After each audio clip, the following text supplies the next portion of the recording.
Hi, and thanks for logging on to the Daily DVAR halacha. And here's a brand new halacha for you, and it's for Friday the 30th day of January. Here we go. First of all, I want to tell you that it's Shabbos Shira, or Parsha Shira, this week, and that's the Oz Yashir, the famous song that they sang when they crossed the sea.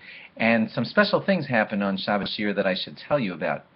First of all, everyone likes to put out bread for the birds on Shabbos Shira. There are two reasons given for this. One is because the birds and all of their chirping is like a song to Hashem always, and we like to reward them for being that wonderful source of Shira to God, and so we put out some bread for them. Please listen carefully because you have to do that halachically properly. Secondly, in this week's Parsha, nothing to do with Oz Yashir, there were some men who had put out some mun.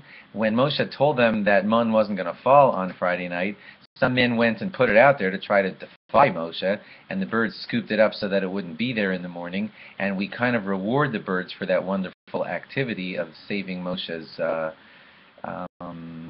his reputation, if you want to say it like that, and so we do that by feeding the birds. But yes, it is a beautiful custom to put out some food for the birds on Shabbos Shira because of these two reasons.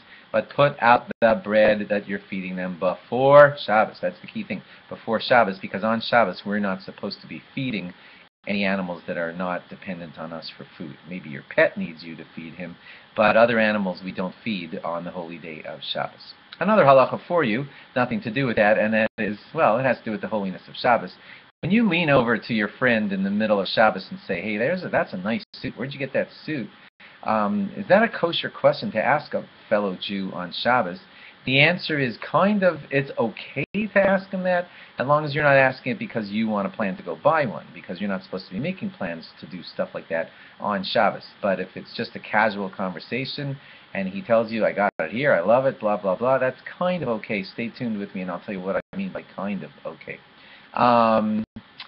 Similarly, if it's, let's say, other things in, where'd you get that, where'd you get that, the general answer, the cost, how much did you pay for that?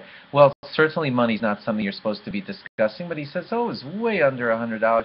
But if it's just a theoretical question, it's not a business question, you're not planning to go get one, then the same kind of idea would apply, and it would be kind of okay to have that conversation. The reason I keep saying kind of okay is because if you want to be really good and wonderful and lofty on Shabbos, you're supposed to try to get away from all idle talk, period, and have your Shabbos all be about spirituality. I would love for all of us to reach that high, lofty level, and if you want to do that, then you're not going to be discussing, like, where'd you get a suit and how much did it cost, and you would just discuss, want to hear a great Dvar Torah on the Parsha? Want to hear what I heard on the Daily Dvar?